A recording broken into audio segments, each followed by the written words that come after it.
No, I think you guys might actually like this one. So welcome everybody. My name is Chapo, one of the cameo DMs at the Unnamed Adventuring Guild. This is Illumina Knights 3. It's just one of the one shots that I do. It's kind of like not so much random, but just have certain things that happens. But anyways, I got these three fine gentlemen gonna play tonight, and I'll let them introduce themselves from my left to right. First will be Ty. Hi, I'm Ty. I am playing Scribe. She looks like a female woman, probably in her early 20s, but is actually a revenant, which is kind of an undead for those who might not know. She is a rogue monk, warlock, bard. It kind of works for her at least. And yeah, she's here. All right. Next will be Matt. I'm Matt. I'm playing Alan. He started a monastery outside the city. That was back when he had money that was making money, so he didn't have to get money to buy stuff. Now that money's gone, and he's out of money, so he's here. And aren't revenants the servants of the Raven Queen? No. Yeah. So that's Alan. Some might be, but he's a 10th level monk and a 1st level druid. All right. And then we have Will. Yeah, my name is Will. I will be playing Harley Quinn, Don't Sue Me DC. She is a mystic artificer who is good with baseball bats and guns. It's a motley crew. Okay, so to make it short and sweet so we can get it rolling. You're all three in the guild hall, and which you all three had business with Pincus and for different reasons. And you hear a loud, like, kind of thunderclap happen downstairs. You hear kind of a yell, and you hear a couple, chairs moving around and stuff like that. And, so you three run downstairs, and you see a strange-looking character. Not really sure. You know that he doesn't fit with the norm.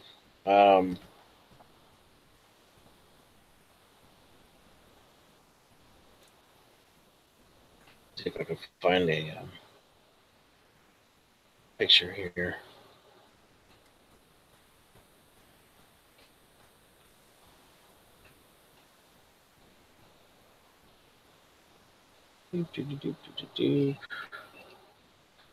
Anyways, while I'm finding a picture, so you guys come down and you see this person.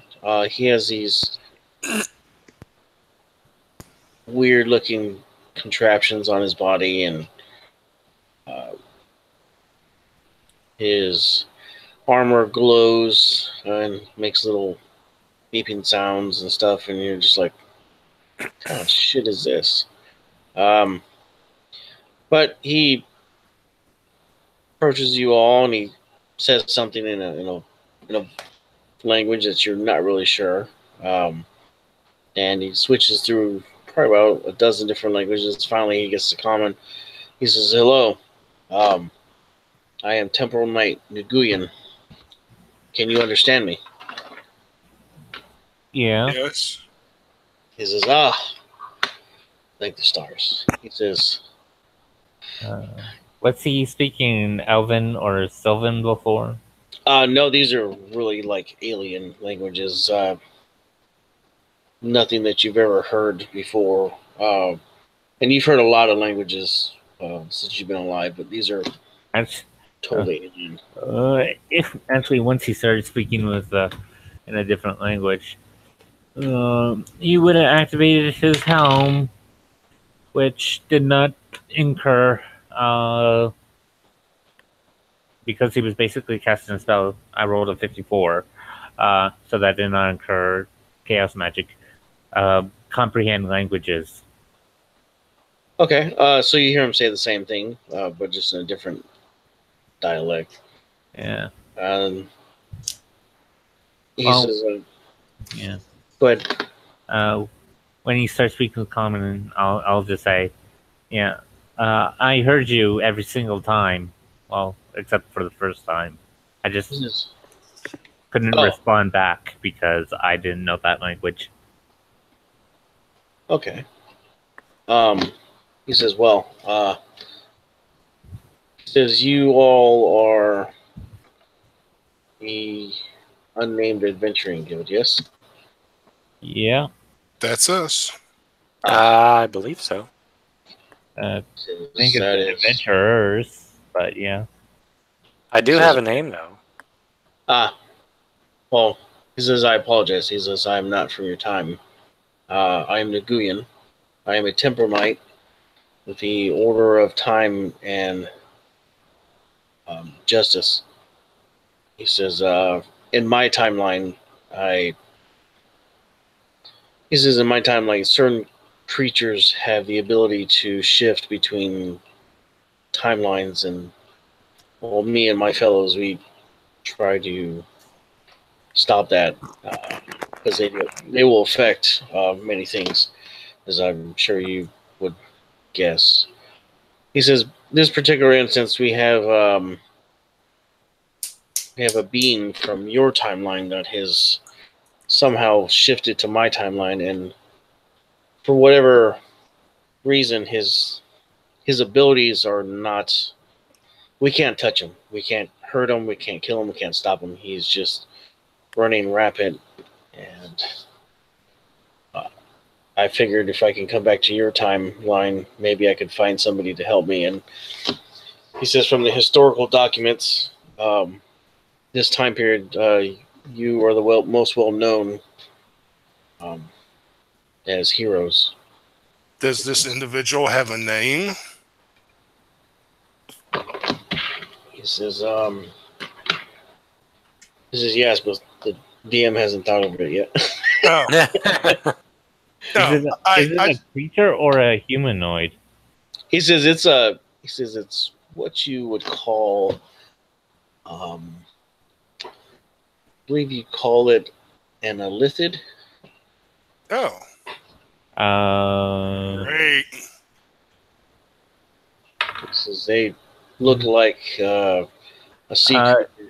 Are tall things with things over their mouth? With tentacles? Yeah, squid faces. He says, yes, it's one of those. And for some reason, his abilities are beyond our means. It's called psionics. He says, well, we have psionics, but for some reason, his he has I believe it's an artifact that is allowing him to. Well, we can't touch him. Basically, he says, I need help. He says, I must be able to bring him into my timeline so that way I can push him back to your guys' timeline or destroy him. I heard people talking about something when they went to go get Crowley here back in the east. It's a magical device that the ring of mind shielding it, able to protect their mind from things. Yeah, I've got one. Yeah, so does Harley. She's got the bracelet that was given to her by the monks that does basically the same thing, I believe.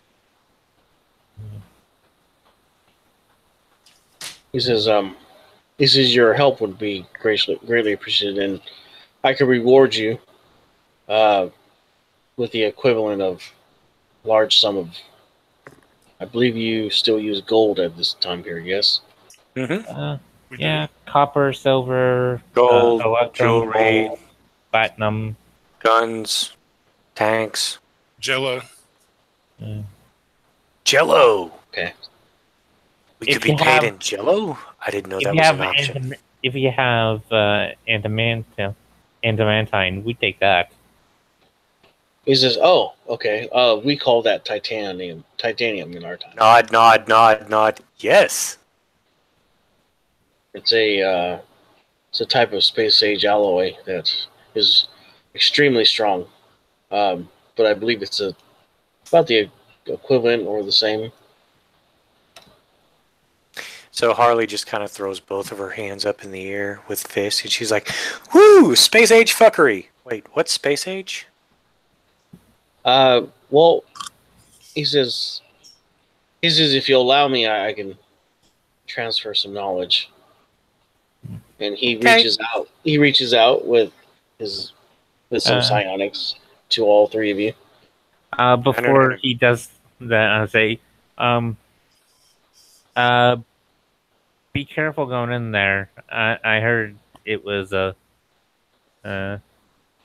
it's a bit crazy up in there. Oh, it's messy. It's messy. He says, "Oh, I understand." He says, "Well, I've dealt with chaos beasts before, and well, they can't but be much more insane than that." Well, Harley and I'll have to drop our mind shields for him to be able to communicate with us. And I don't know, do monks have some kind of... I can throw out people trying. I can't stop them from trying to charm me, but I can stop them. I can focus myself. Okay. If I can basically choose to throw out effects if I believe I'm being charmed, I can just center myself and cast them out. Turn it off. Yeah. Yeah. Nah, what the heck? Scribe will lower her mind shield. Okay. What's the worst that could happen? He reaches out, and you get flashes and images. They kind of roll really fast. But basically, it shows you the future from this point, probably about 10,000 years, where technology has progressed so far where they actually use machines and not actually magic. It's more of science to propel them into space, which you understand is beyond the perimeter of the planet and all that stuff. And you get the grasp. He gives you like a quick lesson on astrophysics and space and all that other shit, and then he pops back out. He says, "That's yeah." Mind you, Elwyn has an intelligence of 8, so none of that is really sticking around. Okay. Well, he imparts to you when night comes and you see when the sky turns dark and all the stars are out there. He says space is the area above Earth where. Well, he can understand that. He's just not going to be able to retain astrophysics. Oh, okay. All right, that's fine. Fair enough. Pretty sure Harley could. She's got an 18 intelligence. Yeah, so Harley, you gain proficiency in astrophysics. Awesome. So all three of you, Adrian, you can just Elwyn, you can just take astrophysics and whatever. Yeah, you think she would get it. Yeah. Planet, star, space. Scribe really hasn't heard anything after. You can kill this guy. Okay. Anyways, he says, "Yeah." So, this is my timeline. We travel with stars, and we also jump times to stop creatures like this. He says, "But we really got to get going. The more time that he has to wreak havoc, the more time that we will have to fix or will not be able to fix." He says, "But you're a time traveler, so what difference does it make?" He says, "Well, he can change things before I got my time traveling abilities, and then I wouldn't be able to go back. So I would kind of be in a continuous loop, and then I would be stuck here, and who knows what would happen in the future. And he might come back here with technology or things that could destroy your world in a matter of seconds. So Okay. Well, I'll use my Pact of the Blade feature to get my short sword, stick it in my belt, and say, okay, let's go kill this thing. he says, "Okay." Ooh, machine guns. Yeah, you have Belt-fed weapons. yeah, energy packs, laser gauze rifles, and shit like that. Phaser beams. Oh my god! Gush. So yeah, she's like, sploosh! Let's go get some real weapons. Come on. So, anyways, he says, "Give me just a minute. My time capsule has to recharge." So he's fiddling with this thing on his forearm, and it looks just like a flat piece of glass. But you can tell that there's lights all up in it and stuff, and he's touching these little, like, square magical runes, kind of, sort of, with his fingers, and you see that when he does that, words start sprouting up in long sentences along the thing, and you're just like, now that you have astrophysics, you're just like, oh, okay, well, he's setting up a portal to go back into his time. So, if you're actually watching, if not, then Yeah, I'll watch. yeah, I bet you would like a sniper rifle. So 5 minutes goes by, and then he hits a button, and of course, a portal opens up. But it's not like a regular portal. It seems to just rip the energy of the world in front of you. It just kind of rips open in a convenient square door. But he says, whatever you don't touch the edges, it will cut you. Yeah. He says, all right. He says, please go through. He looks at Pincus, and Pincus is like, it's not any different than Jubei, so whatever. He's like, okay. Don't know what Jubei is, but all right. So he jumps through. So you guys come out, and you're in... okay, so I'm going to explain it to you guys. You know what it is, but your characters don't. You're in a city. You're in a futuristic city. There's flying cars and shit like that. It just... everything is like futuristic, like as if you stepped into the world of Star Wars. Okay, there's flying cars and everything, and the city is just immense. You can feel...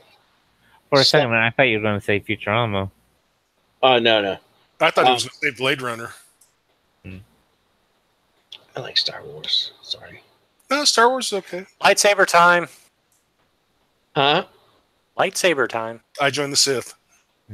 Yes. No, Harley becomes a gray Jedi. Gray. He says, Yes, gray. No, it's called a light sword, or it's called an energy sword, a nondescript energy. Oh yeah, don't sword. sue me, Disney. Sorry. Yeah. Forgot about that. he says, yes, we have light swords, but if I allow you to take one back, that could really fuck things up for the next 10,000 years. Nah, I promise. It won't go out of my hands. I promise. He says, trust me, I'll reward you. It just, I can't give you anything that is too far out of your technology realm. We use magic. Says, I understand it, but if I give you something with energy from this time, it will last probably longer than you live, probably. Okay. And she'll shrug and just kind of be, she'll be looking around, taking mental notes. He says, I understand, though, your hand cannon or whatnot. We call those laser pistols here. Or, well, they shoot radiant energy, I guess would be superheated light. Anyways, he says, "All right." So he hits another couple buttons on his thing, and this freaking this hover car comes and stops in front of you guys. He says, "Door opens." He says, "Please get in." The fuck is that? He says, "It's kind of like a carriage, except it flies." Okay, I'll get in. Why not? All right. Shotgun. I got in first. I'm already there. Aw. She didn't call it. She'll crawl in. She doesn't care. All right. So you guys, She wasn't calling shotgun. She was saying, "If you don't move to the front seat, I'm going to shoot you with my shotgun." Nah. All right. So you guys get going. You guys are flying for maybe about 15 minutes, but the speed that this thing is moving is amazing. Haste and nothing that you've experienced within your lifetimes has ever gone this fast. I'm pretty sure Aylwin got close. I think this is faster than you are. Yeah. You're probably moving about 400 miles an hour or so. So you're flying. But you're getting to be able to take sights of the city and stuff, and you see large domes, and you can see like events happening in there, like battles and stuff, and you fly past this pool that's just it's sitting in the middle of the air, like the water is just hovering in the air. Basically, there's no container to hold it. It's just there, and you can see people in there swimming and stuff, and people drinking and laughing and stuff in this one high-rise building. And there's buildings that are actually floating, and you see, and actually in the distance, you see this gigantic ass fucking ship, probably about the size of like Battlestar Galactica, you would think, or maybe like a Star Destroyer or something like that. But anyways, you see that in the distance, and it's just moving really slow across the horizon. So you guys are all taking in all this stuff, and you're just like, wow, it's fucking wild. Yeah, So Harley's going to be like, there ain't anybody in our timeline that's going to fucking believe any of this shit, right? He says, well, possibly. He says, but if I need somebody to help me in the future, maybe I'll call upon you three again. Never know. Works for me. All right. Okay. So you guys head back out. You land in this pyramid-type structure. The side of the thing opens, and you fly in. You land, and it closes back. And then there's a bunch of other humanoids, and there's some aliens in there that you've never seen before. Like you guys see a Twi'lek, fucking Wookiee. You see a couple, what the hell they're called? The ones that Admiral Akbar is, the fish guys. Yeah. It's a trap. But you can see just a bunch of different aliens swarming around, and they're all like, "Oh, okay, cool, yeah," and everything. And they hand you each this little silver thing about the size of a nickel. Yeah. And Han cast first. Cast what? I was making a joke. Okay. So they put it on your body armor or whatever, and it just attaches. And once it attaches to you, you can understand all the languages around you. And mind you, Ellen was technically already doing that. Right. Well, now these two are actually, they can hear everything too. So you all can hear everybody talking. They're all talking basically common. And other than that, before they were all like chirping and doing all their shit. Scribe wants to. I'm just going to cast a minor illusion, just a cantrip. I'll just do something simple, like a little ball on the ground. I just want to see that magic is working here. Okay, go ahead. Yeah, I'll cast a minor illusion of a ball on the ground. Okay. It definitely works. There's nothing that stops it, and everybody kind of stops and like looks, and then they look at the three of you, and they're like, "Okay." Oh, if that. Yeah. Oh, come on! With this technology, that surprises you guys? Yeah, I'm gonna keep guidance up on myself. Okay. Well, the knight, Nguyen, he's like, well, you gotta understand that magic is. Yeah. He says we have machines that do all the stuff that we need. That you use magic for in your time period. Creating. So, do you have any casters around then, or is all your magic like the people that knew how to do the magic? Is it gone? He says, well, everybody. Some people have the abilities to use what you call psionics or mind powers, but there's very few of those. He says some aliens have abilities that us regular humans don't.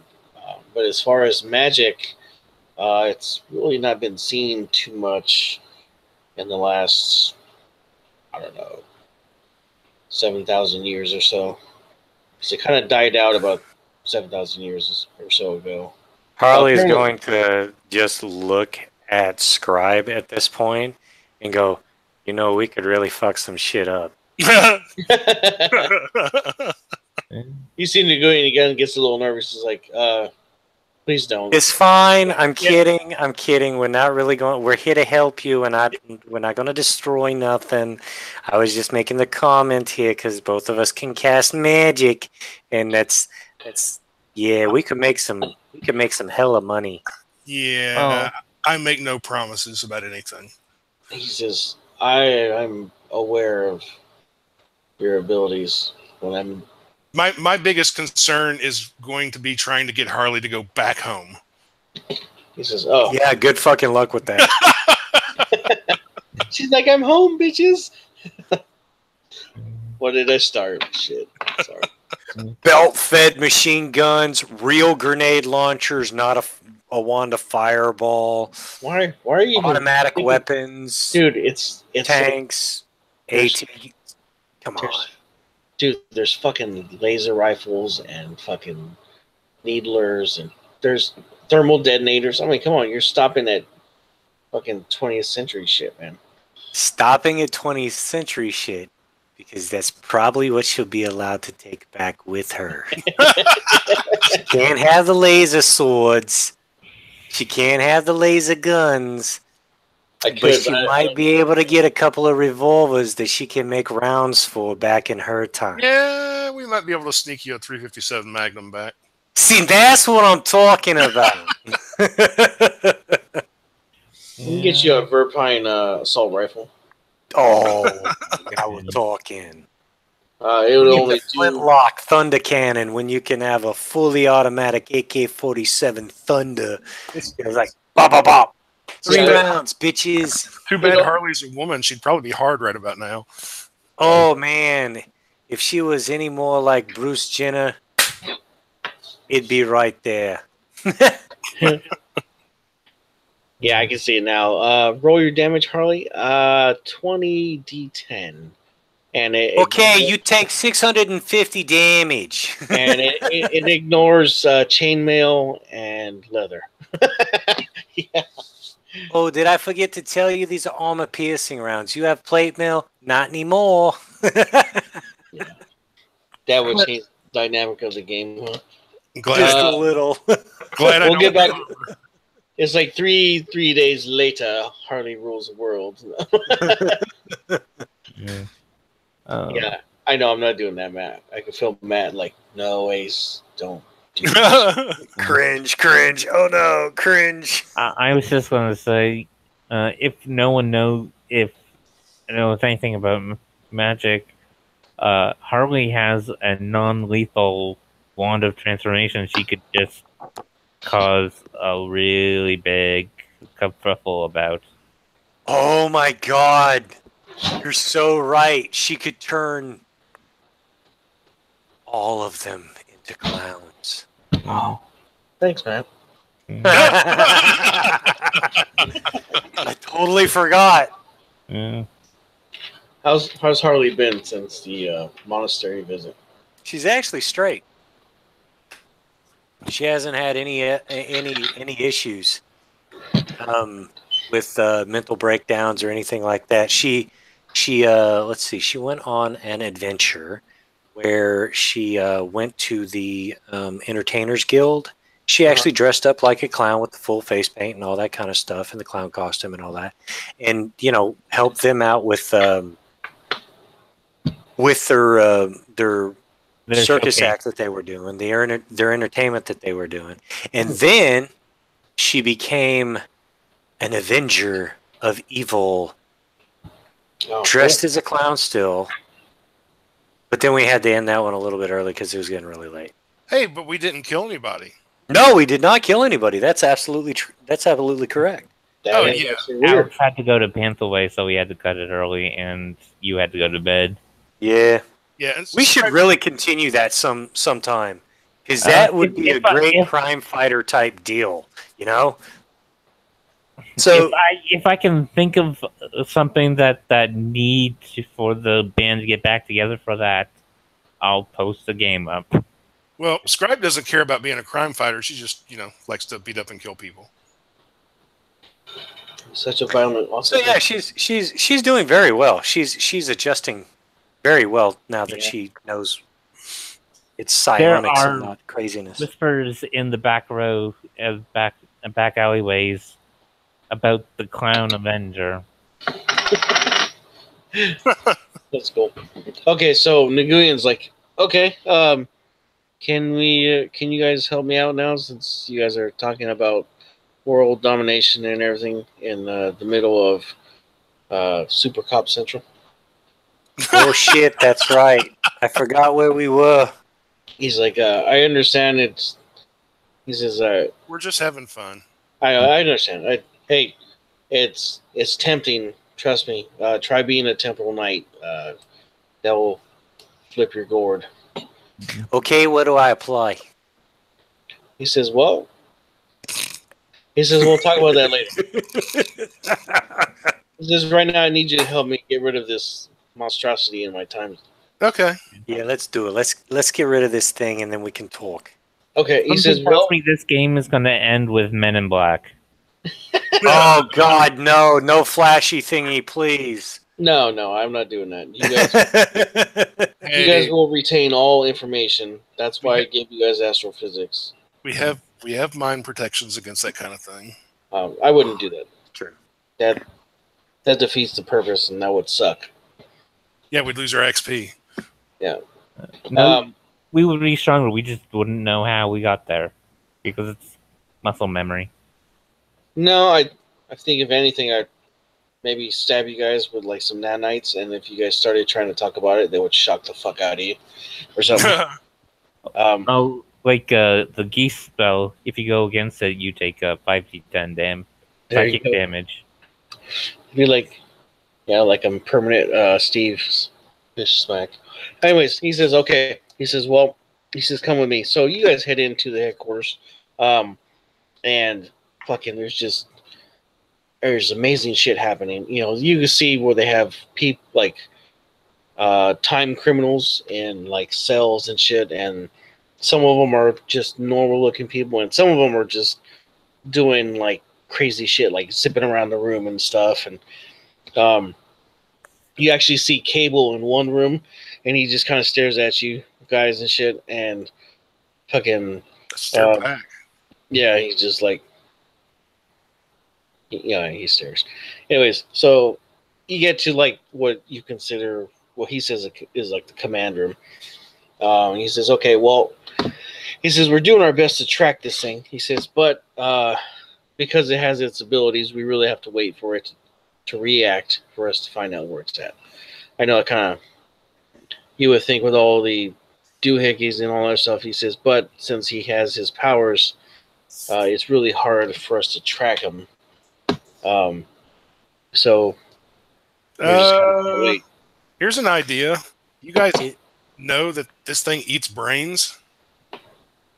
He says, we had an idea, but we weren't really sure. We found a victim that looked like he had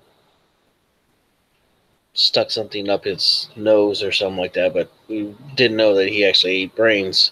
There's something like that. Do they retain the knowledge from this? That No. I don't know. No, they don't. I don't believe. But how big is your city here? He says, he says New Jack City is the size, it is probably 400 square miles. So, yeah. He says, so far we've been pretty lucky. We've set up a lot of sensors around the city, and we have already have stuff out there already. He said, this is the main command. We have another 100 chapter buildings out within the city. Okay, Because so there are people with psionic abilities, like the Illithid and her over here. There are people with psionic abilities, but the malevolence level of the Illithid is totally different from nowadays. Wouldn't the Illithid want to eat those people's brains?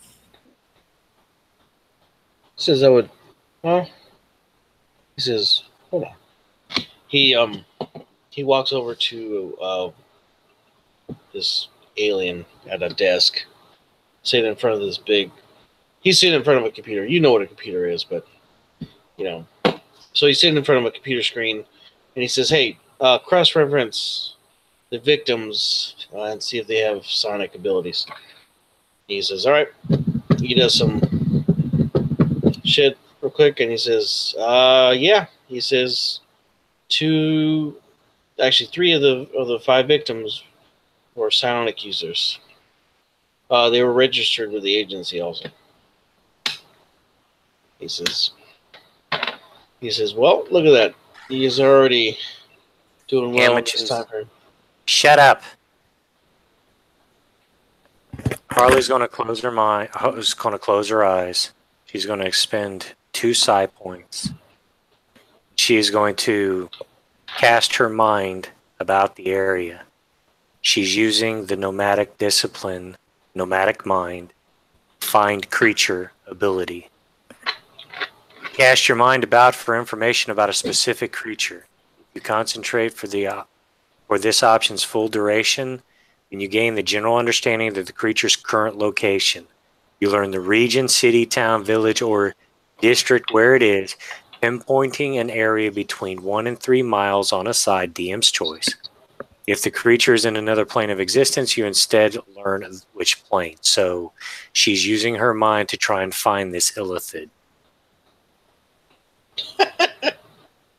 Okay. So you have to roll a die for that? Nope. Nope? Okay. No. What was that about? What was that about? 1 to 3 miles? It's pinpointing an area that is 1 to 3 miles. Okay. So is there... There's not a limited range on this then. No, there's not. Okay. It says as long as the creature is on the same plane as me, I can find it within 1 to 3 miles accuracy. Okay. And that's on a side for the DM's choice as to how close or how far away that 1 to 3 miles is. All right. I'll roll a d6, and I'll tell you within what mile you got. All right. Cool. So you get within 2 miles of it. You tell her that it's in the Apples district. is where you. Well, you can see it, and he's looking at you. Says, "Do you need a map?" Yeah, if you give me a map, I can probably point it out. All right. So he kind of walks over to this console and he hits a button, and a round 3D map shows up in front of and around in the middle of this large circular console. It's basically a hologram um, projector or whatever. Right. And uh, he says, "Do you need any other information like names and stuff like that?" Or I don't think that would help, to be honest with you. He's in, and she'll like motion in the area. He's in this area. I can't get more specific than that. he says, Are there "Okay." any psionic users within this area? Because that's where we could start limiting our search to. He says, "To have your guys' abilities." He says, he tells his man to punch in the information, and after about 30 seconds, he says, "Yes, there's." He says, "There's 5 psionic users in that area."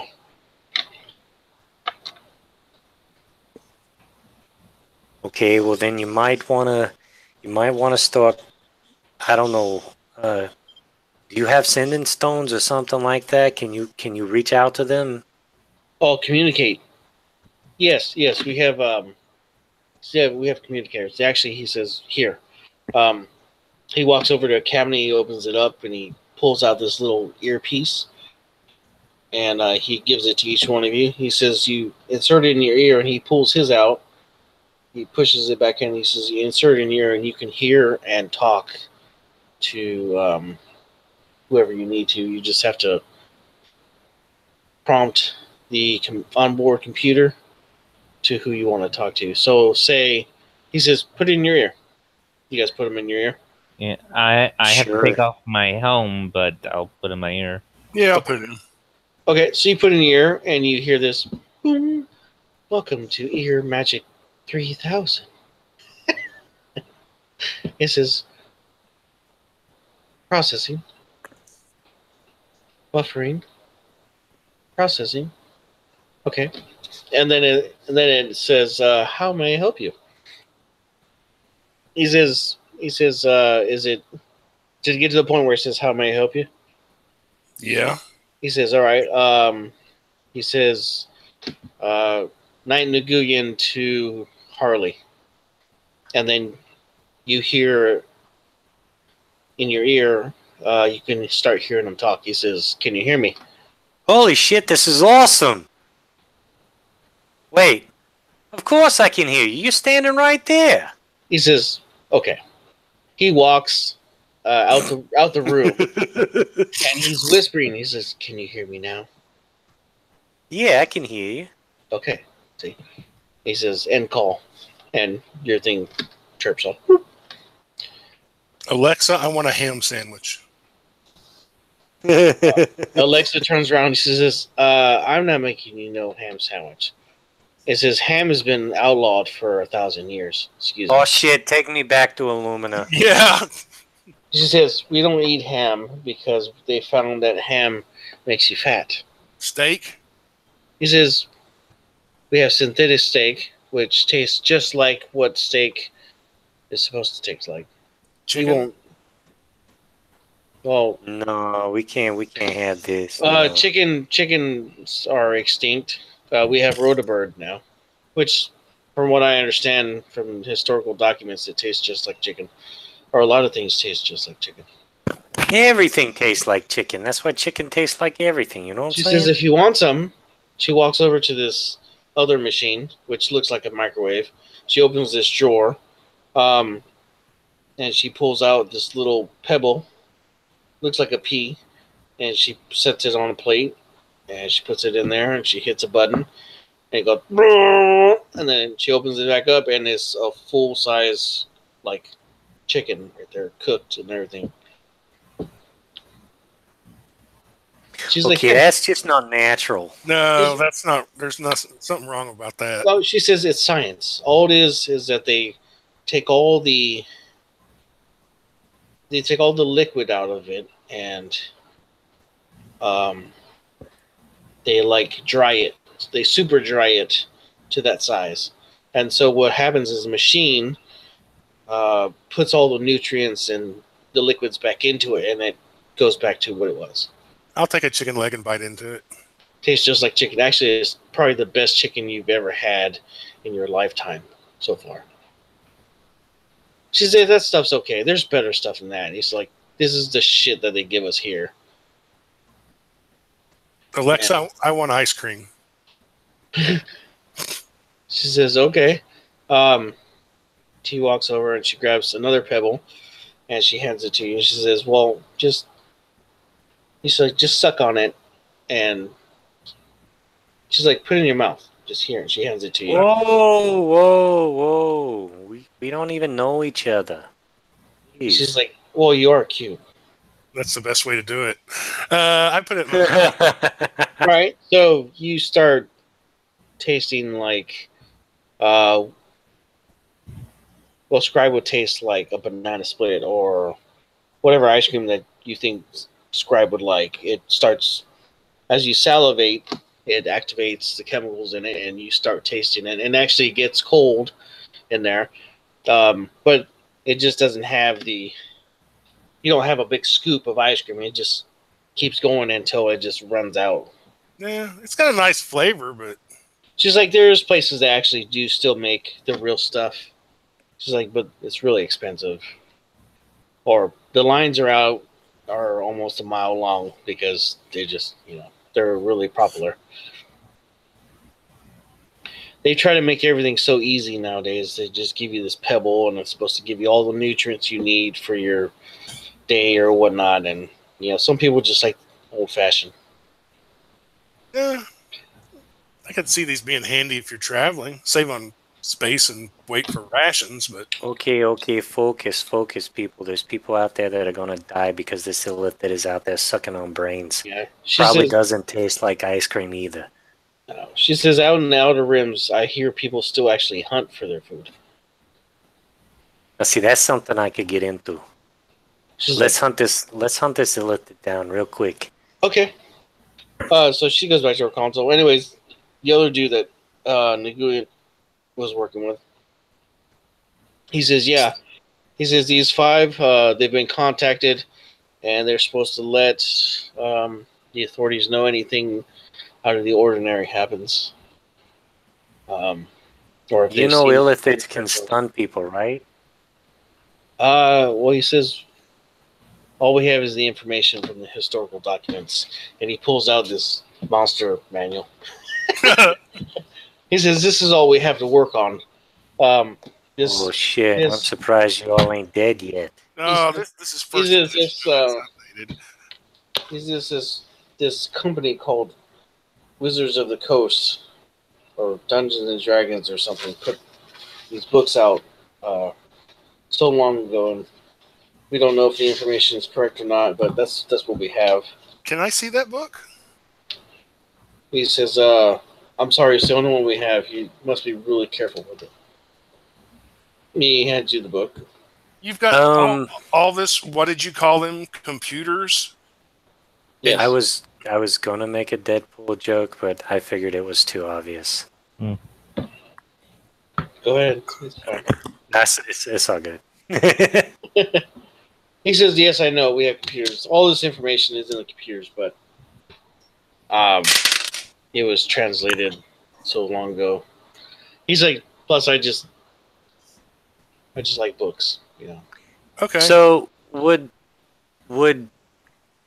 recalling or knowledge on illithids, what skill would that be if she was trying to? It'd be history or arcana, depending on how you want to take it. History if you're recalling, arcana because they're sort of magical creatures. Let me get to their page real quick.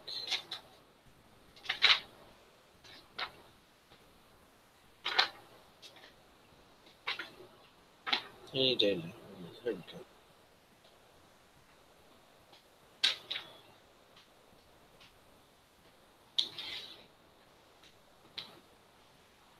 Where the hell? Submit in there. Okay.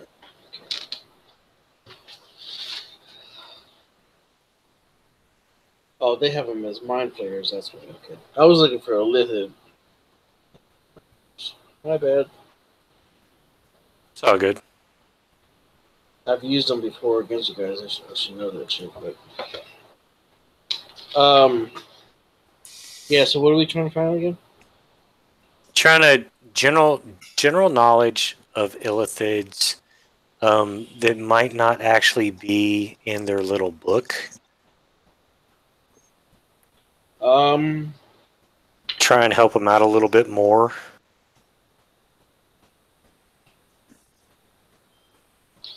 Well, other than them eating brains, they usually work in hives, and they already know their psionics. So it's,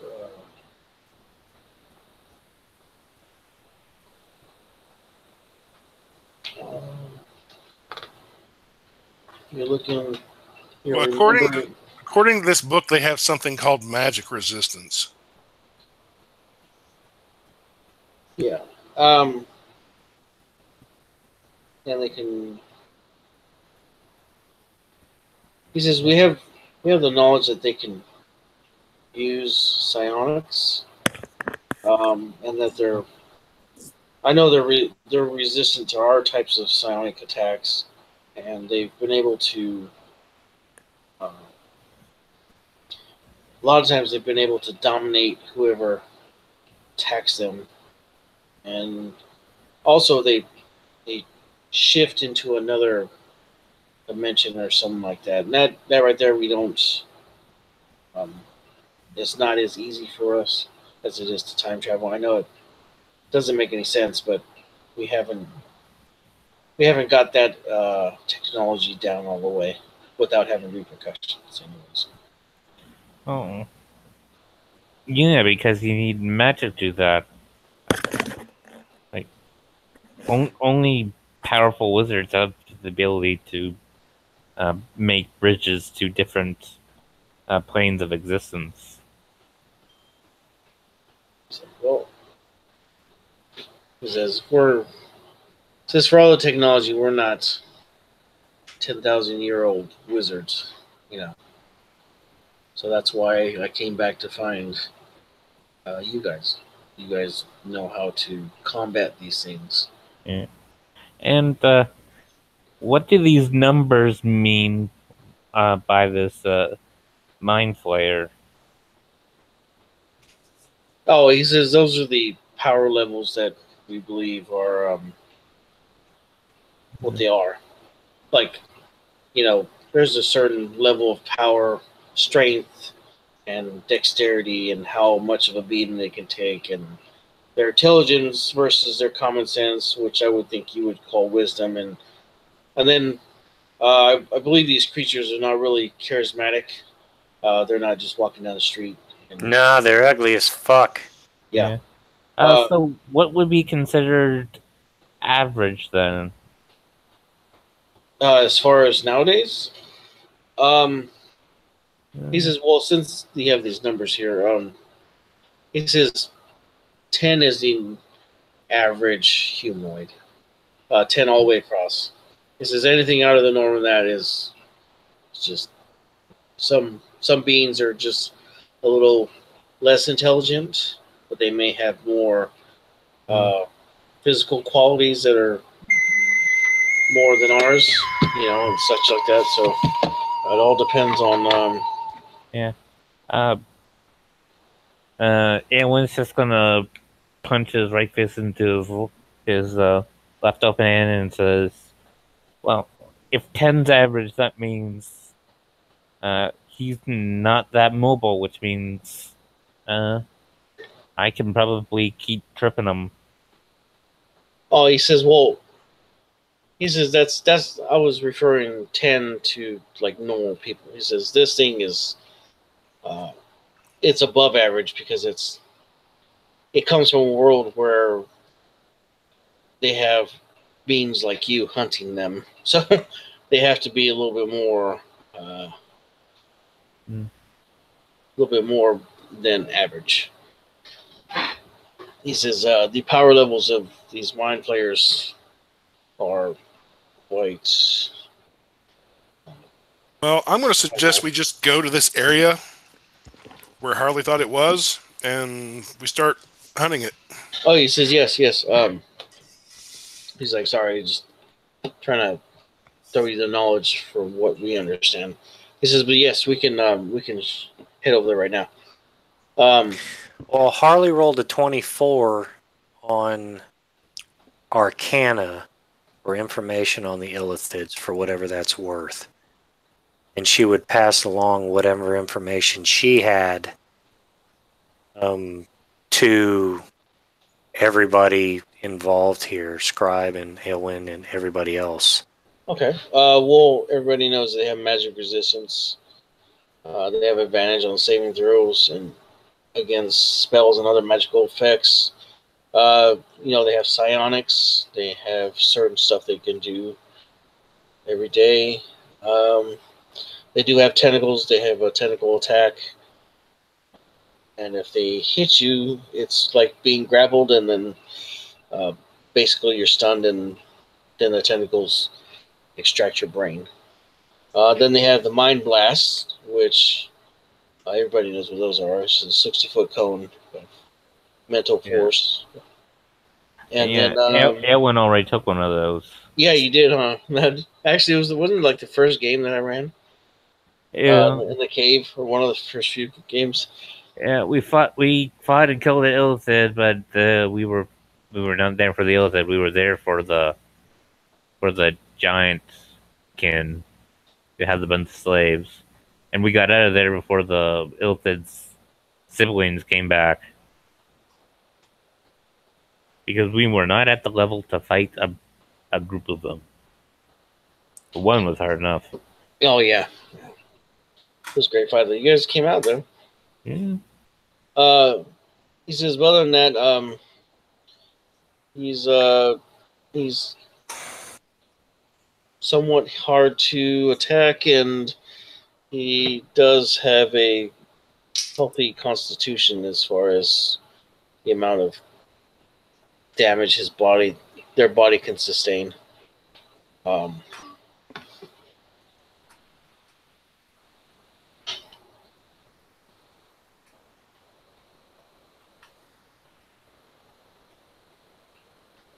But he says, yeah, he says we definitely go. He says he says I need a pair of riders, and so let's go. So he a pair of like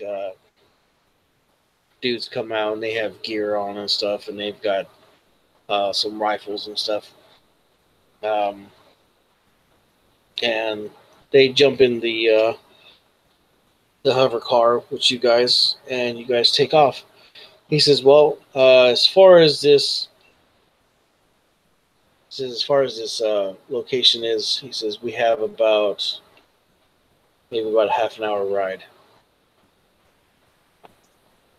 So Okay. just hang tight, and we'll be there pretty soon.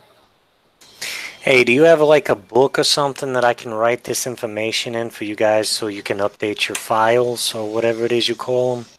Yeah, here's this one. I don't want to write in their old books.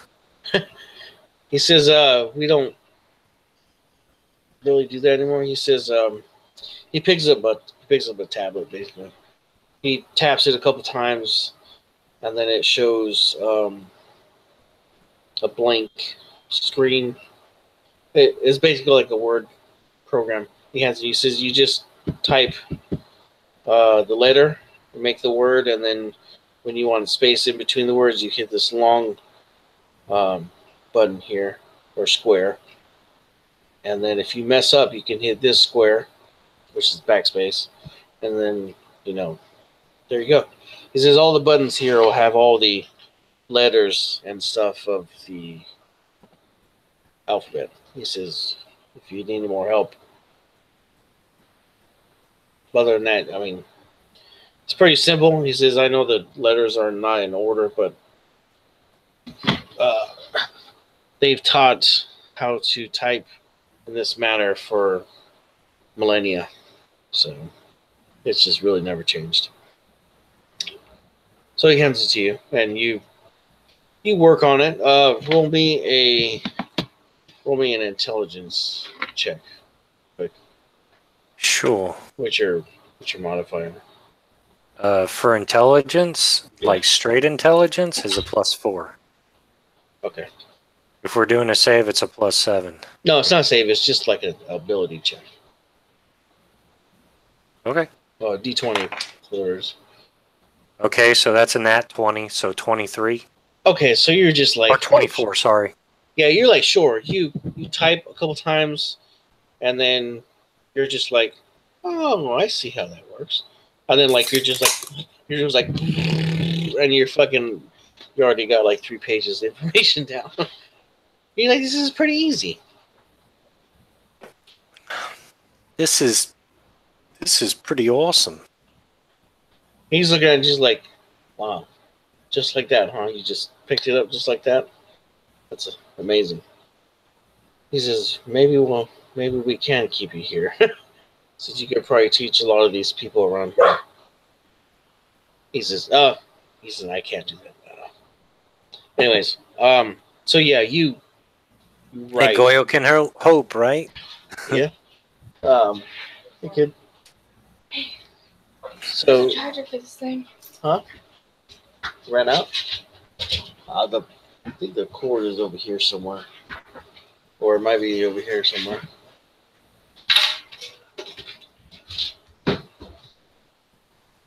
So,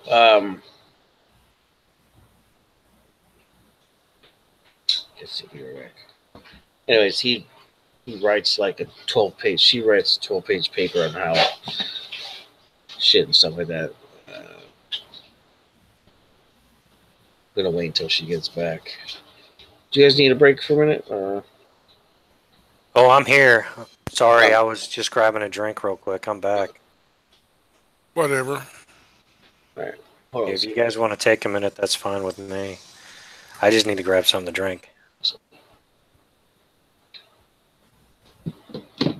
No, I think we should be good. All right. So yeah, you write like a 12-page paper by the time you just get there, and you're just like, I got more stuff to add, but we'll do it later.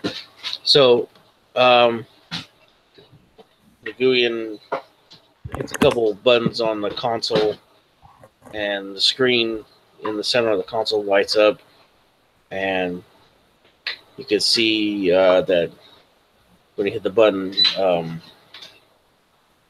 just like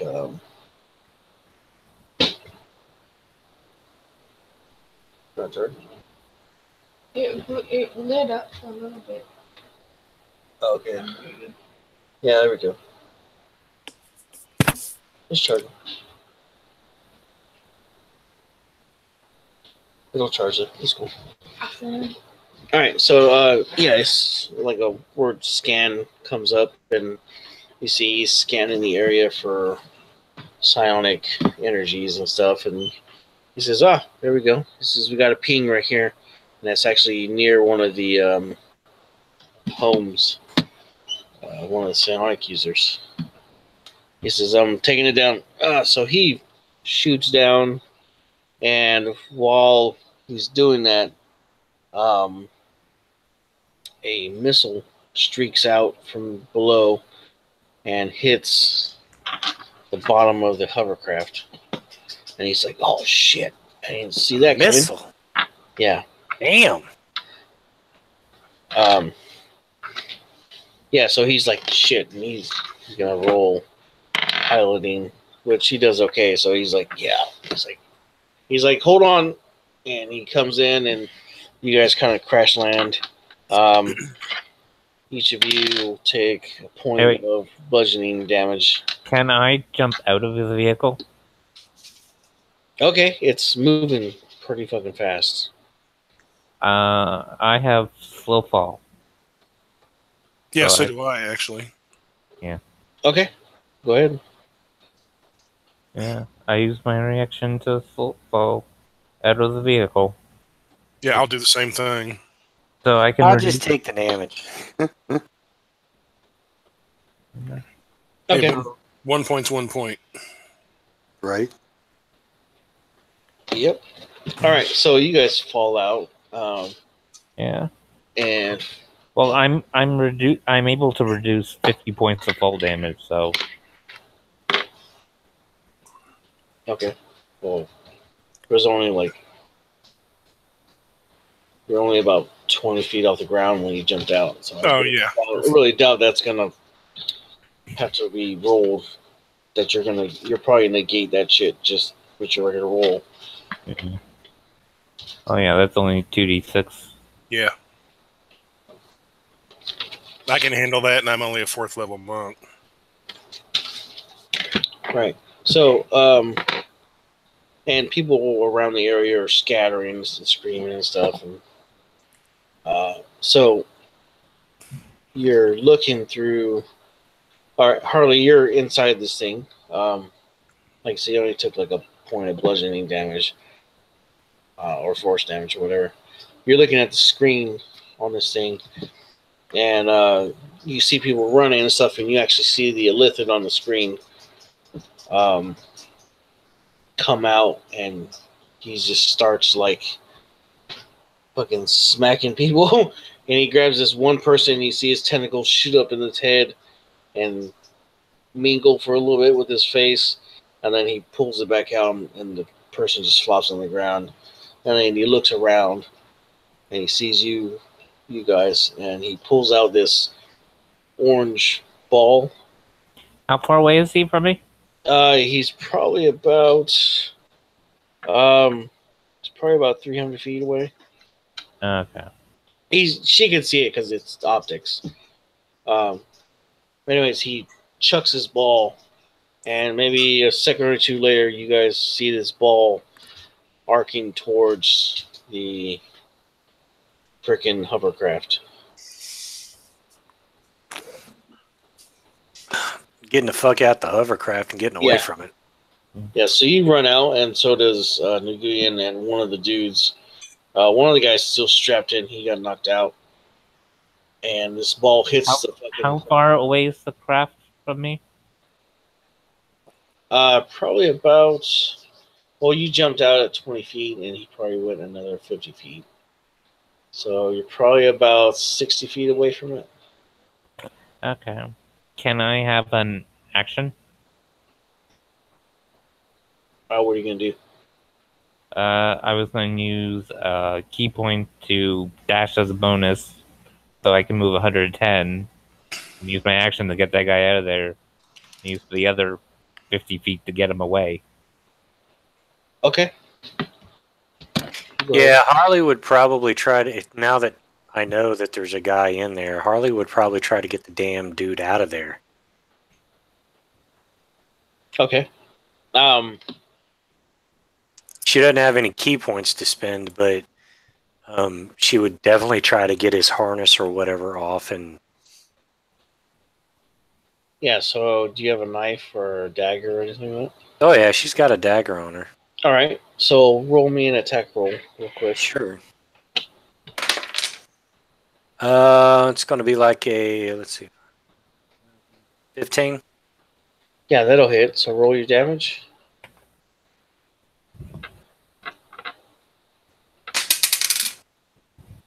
Uh, 3 plus 5, 8 points of damage. Okay, so yeah, so you're able to cut the harness off real fast, or the seatbelt, and he kind of slumps out. And then Adrian's right there, or Aylwin, whatever. What's your guy's name? Aylwin. Alan. You got an Adrian too, don't you? Yeah. And a hardback. Yeah, Scribe's like, sucks to be him. They're saving him, but I don't know him, so he's not a friend. Don't care. Yeah. And she's going to move 120 feet towards the illithid. All right. Once you start moving that way, the illithid disappears. But you get over to the area he was, and Okay. Well, in that case, I am going to take out my gem of seeing.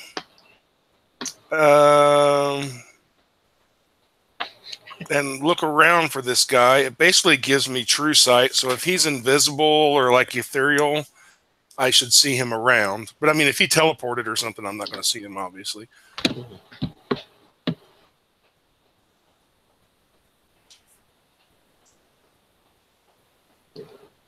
So no, you don't see him at the time.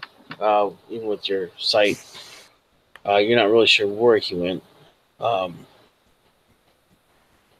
So yeah, you guys get the guy out of there just in time, and this thing explodes, and the concussion from it like kind of pushes you guys even further away from it. But you know that wasn't magic or psionics. That was actually tech from nowadays. He says, "Yeah, that's a." He says, "I can't believe he's gonna hold that shit." He says, "Those things are illegal." He says, "Those are solar detonators. They kind of create like a mini star in the middle of nowhere." He says they're super illegal, and that's the reason. He points, and you can see where like a tiny little black dot is starting to form where the bomb was, and shit around it is just starting to suck into it, almost like a black hole. Yes, Harley can't have one of those right now. I don't think she'd want one. Yeah. But anyways, yeah, it starts sucking shit in, but it's so far away from you guys. It only has like a 50-foot radius.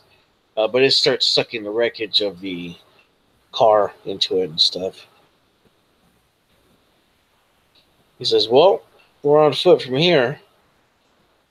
He says, "I'm gonna have to call him back up." He says, "Shit." You see him. He's like, you hear him. He's trying to call for backup. He's like, for some fucking reason, these things are not working. Damn it. So he looks at his palm or his arm computer thing. He says, "Yeah, this is we're being jammed." He says, "This thing is either got powerful friends or he's just got that smart that fast." I'm pretty sure pretty sure they're fairly intelligent. So if he's been able to get a hold of some technology and figure out how it works, yeah, this is going to be a lot more difficult than we thought. Yeah. He says, "Well, let's begin the hunt." So, he says, "How would you guys track this thing down?"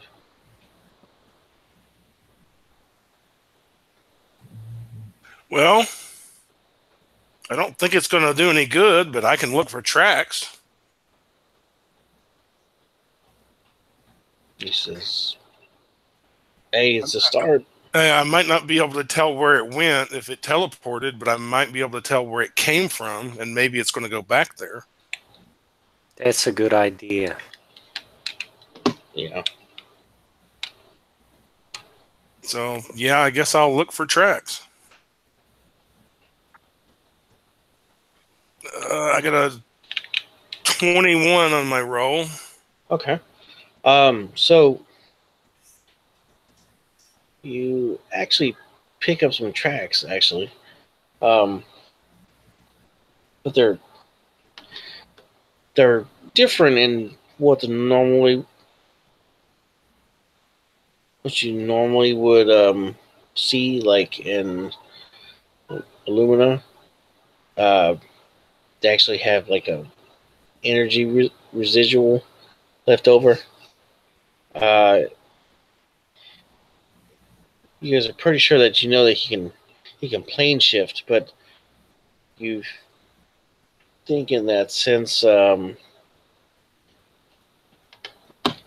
since he's in a different time, his psionics are working a little bit different. So you're actually able to follow the footprints, but they're just now like starting to show. You know what I mean? It's like it just takes a little bit of time for the residual energy to come up. Yeah. But you're able to start tracking him, and he's heading in a direction of you guys, away from you guys, obviously. But you're able to track him. Okay. He says, "That's," and Nagoon's like, "That's weird." He says, "It almost makes me want to spend some time in your guys' timeline." He says, "I fear that we're gonna have more instances like this." Yeah. Don't worry about the mind flayer. But if you get a thing called a Tarrasque, you're screwed. Yeah. He's like, "Yeah." He says, "I don't know." He says, "We might be able to kill it, but it would still take a long time, even with our technology. Those things seem horribly terrible." He says, "They make movies about those things nowadays." Oh, he says, "Movies are like, well," he says, "Look, I'll show you." And he types some stuff in. And he looks up Godzilla. He says, "See," and he's like showing you guys like, um, like the last Godzilla that was made. Right. Okay. And so you guys have these things just wandering your countryside? Oh no! He says this is a movie. This is a made up show, like a theater show. Oh. Okay. But it's used. They use like this kind of technology back then to. Motherfucker! Scribe turns around and looks at Harley. This is where Jubei is showing all that shit we do. Holy shit. Where's our royalties? Yeah! I'm going to have to talk to that guy. He's like, "Who's this Jubei guy?" It's hard to explain. Tiny little goblin. He does things that goes against all known and unknown logic. How does he talk? Common. Oh, He's a goblin. he says, "Does he talk like this?" Yes. So Naguyan, Harley's going to take a really close look at him. Yeah. all right. So everybody roll an insight roll. Okay.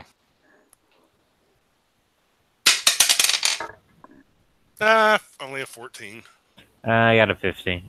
Oh, wait, I got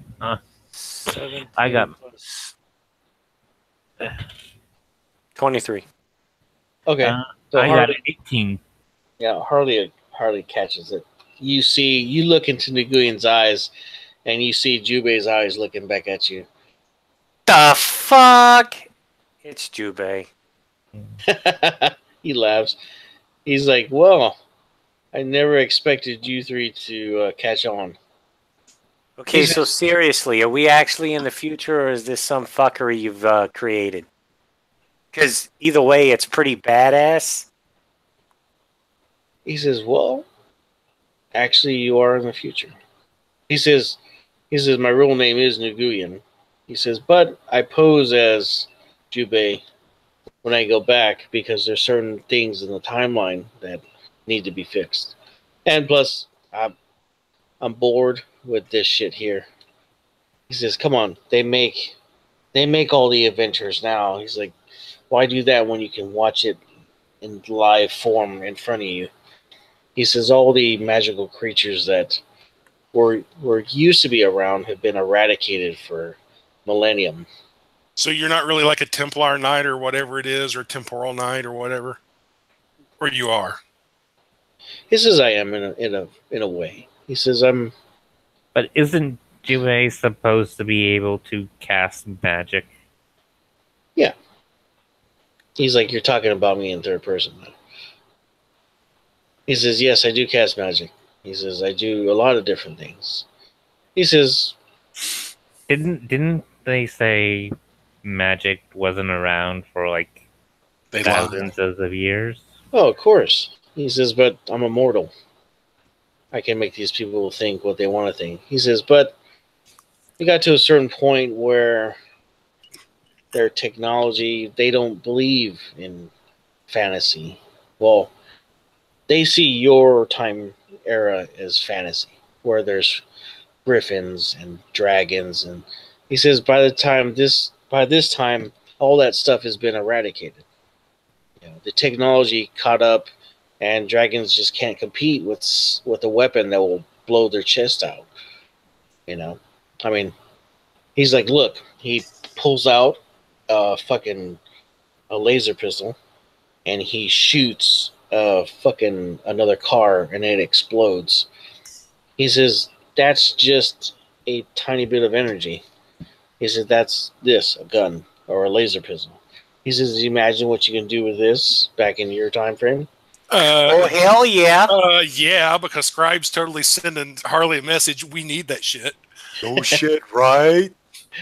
He says yes, but at the same time, he says if I do that, then I will end up doing worse damage than the spell plague or the chaos magic. Or No, he says what's the next thing? There's gonna be time rifts where beings more powerful than I am from here jump into your world and enslave everybody. I mean, come on, think about it.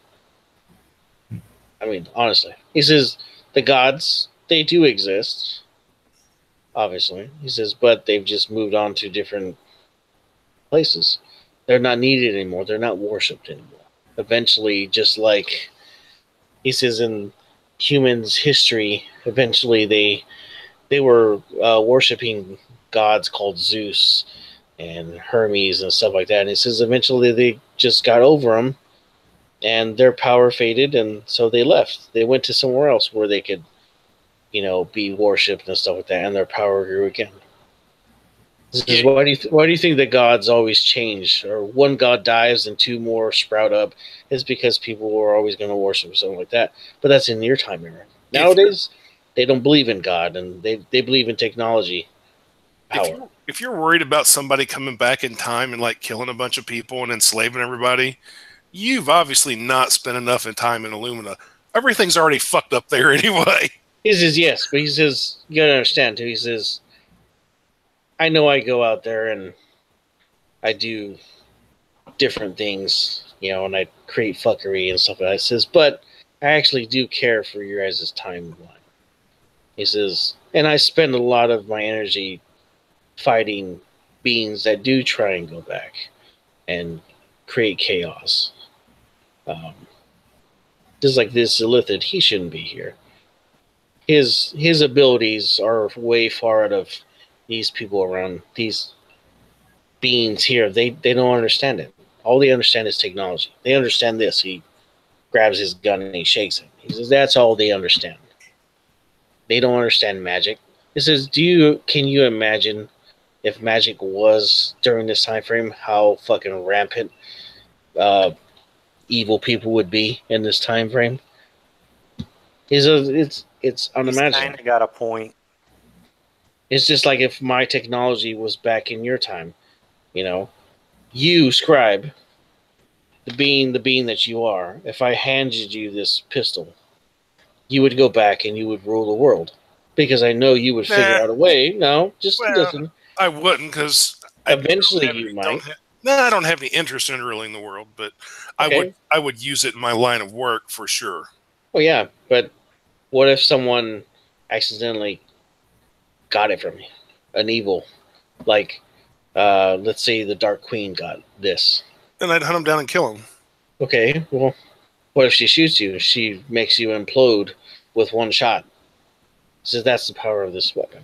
Yeah, I'd just come back a day later and then hunt him down and kill him. That's what I'm saying. This is the different timelines can't intersect because it will eventually destroy. I understand what you're saying, and I agree with you, but I also think that, like, within a relatively short period of time, at least a few months, yes, evil people would get magic in this day and age. Evil people would get technology in our day and age. But I think, like I said, within a few months, if not sooner, good people would also get that stuff. But I understand. Yeah, but I don't think. Are you saying what beats a bad person with a gun is a good person with a gun? I wasn't gonna go there, but yes. I'm not saying that. He Scribe says, might say that. he says yes, but if evil people control all the information about magic, then how are good people to get it? You see what I'm saying? The future of humans eventually get to the point where they develop weapons that destroy whole cities. He says that kind of technology is not supposed to be in the hands of people that use it and don't care what the consequences are. Scribe gets out a pen and paper, and what's that technology called again? He says, I'm not telling you. Yeah, I guess it basically comes down to not thinking about if we can do it, but actually if we should do it. Yes. That's the difference between you people in the UAG, versus all the other people in this era, or all the people in Red Gill or Loxy or any of the other cities, or even Illumina for that fact.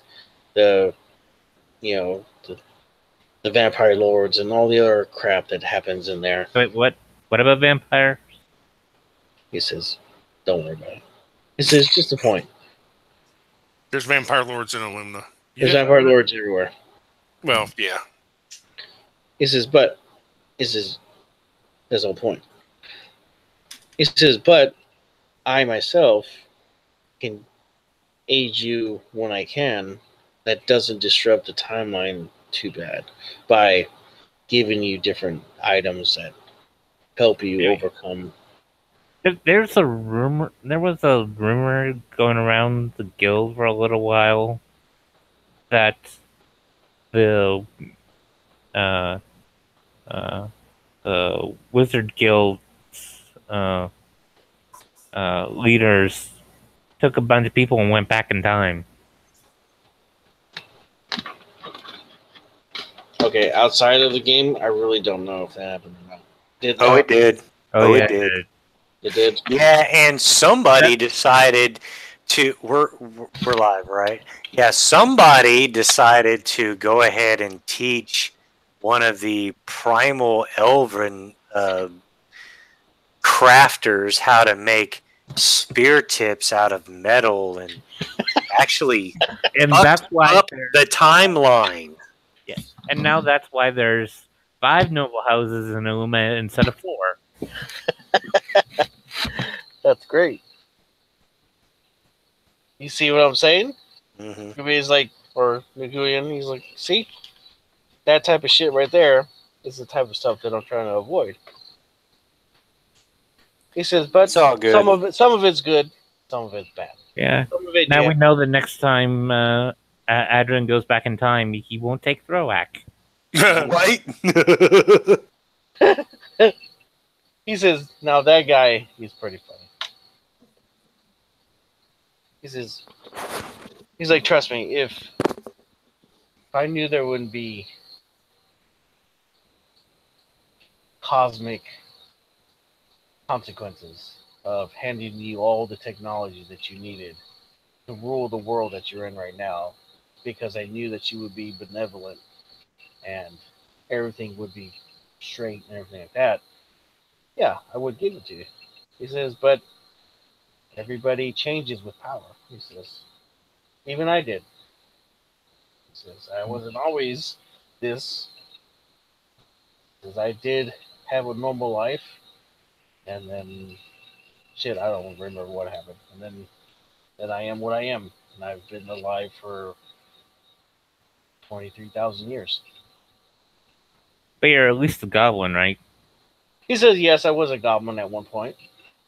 But that's the whole point about, that's one of the gifts that I have as far as, being immortal. He says, I can polymorph myself anytime I want. I turn into a baby goblin and I lived as a goblin, and then eventually I just started doing Jubation. He says, "Trust me, I have thousands of different names." He says, and that's, you know, you have power like I do, then you can live all those lives. He says, but it depends on what you do with those lives. He said, "Trust me, I've had my time where I was evil and when I was straight good, and now I'm just kind of in between. Yeah. I go with the flow." Yeah, you helped out people, you got bored of that. You went evil, you got bored of that. You went insane, you got bored of that. Basically, yeah. He says, but this thing right here, he says, this mind player, he is a piece of shit. He thinks he's slick. Okay, well, let's track him down and kill him then. Yeah. He says, he is in the astral plane. He says, but I just kind of made his footprints show so you guys can track him down. He says, I don't think any of you can go into the astral plane, so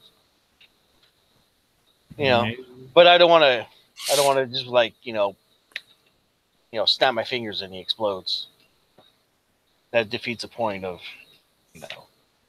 you guys going to your shed and Your show. that too. Yeah. He says I make pretty good money on it. He says I'll give you some coin. Okay. I think it'll make even more coin if you give us some adamantine. He says fine. He says, what do you want from it? That's made out of adamant. Within reason.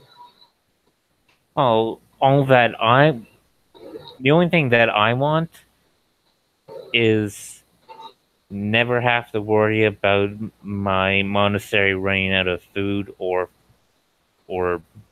being closed down because of anything. That's the only thing I want. I want to be able to have a place where I can help people and teach them the ways that I have learned peace. He says okay. He says I can't guarantee that, but I'll do my best to help you. I think Carly already got what she wanted. The voices stopped talking to her. Yeah, honestly, I mean, she's very, very happy for that. But if you were asking Harley what she wants, like within reason, obviously, Yeah. She would actually probably want a couple of hand cannons and a long rifle that did extra damage. Like, explosive rounds or something like that. Dude, what is it? The D6 or the 2D6 fire damage or whatever it is, like a flame tongue or whatever. But realistically, she'd probably just want a nice house and a place that she could settle down and call her own. I mean, she's a pretty simple girl at heart. She likes to tinker. She likes to craft stuff. She likes to she likes to mess with her hand cannons and adapt them and modify them. She'd probably like a place that she could just call her own and have like a forge and whatnot, that kind of thing. This is okay. But she would really like to kill the damn Illithid right now because that fucker's blowing shit up, and that's her job. Scribe? Yeah. You? Oh, I'd rather have a feed or stat boost. I'm not really interested in money or material things. Oh, I didn't think that was possible, but if it is, she'd definitely boost her intelligence. I mean, I'm not saying it's possible. I'm just saying that's what Scribe would rather have over money or things, or even magic items or something. He says, yeah. All right, so he reaches behind him and he pulls out a tomb. And it's glowing with magic. He hands it to Scribe. He says, that'll increase it'll increase your intelligence by a point. He says, Harley, he says, you really want to be smarter? Well, let her have the book then if she wants to be smarter. He says, I can make it. It doesn't matter. Okay. Yeah, she wouldn't mind having a 20 intelligence. What do you have right now? 18. Because I could do one. Oh. Maybe in another adventure I'll give it to him. He pulls out a tomb. He hands you one. He says, Adrian? All right, Ilwin. Excuse me. So I get you guys mixed up. He says, here. He hands you a bag, a little bag. He says, in there, he says, there is 4 seeds. You plant those seeds, and they will produce food indefinitely. Thank you. He says, as far as your monastery not being destroyed or anything, I can't control everything. I didn't say destroyed, I meant shut down. Oh, he says, well, that's easy. He says, If it's destroyed, I can always just rebuild it. He says, I'll be your benefactor from now on. He says, whatever bills you have every month, he says, I'll take care of them. Yeah, it's been costing me 300 gold a month, and I don't get out all that often to make that kind of gold. Oh. He says, okay. He says, how old are you? I'm about 102. And what's your lifespan going to be about? 750 years is the average life for an elf, so Harley and me are about the same age. He says, okay. He says, for the remainder of your lifetime, the bills in your monastery will be paid. And that is because it will benefit everybody in the region. Yeah. Okay. So, he pulls out another sack. He throws it to the scribe. This is here. Here's a chunk of money for you two. And he gives some to Harlan.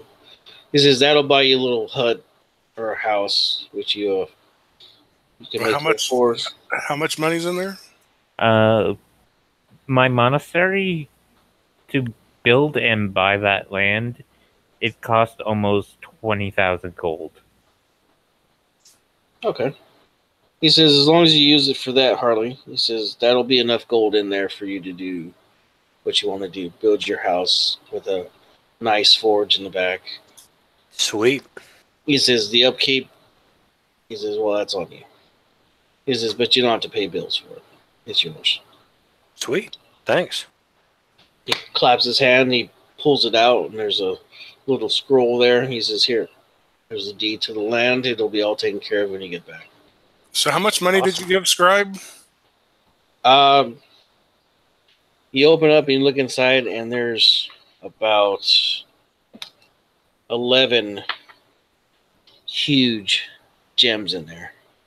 The gems are all worth different, varying size. But what you do is each one of the gems, roll a d8, and it'll be times 1,000 worth of gold piece worth. Okay. So, are you going to pull the mind flayer out of the ethereal plane, or are you going to send us there? He says, no, I'd rather you not go into his realm. Yeah, that could really suck. He says, but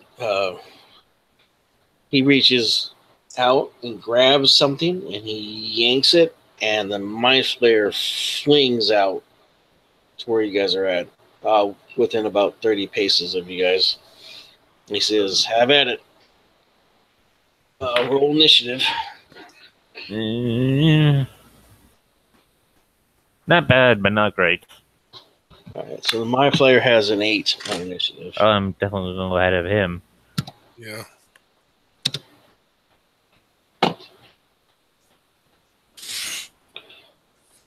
Ooh, nice. 24.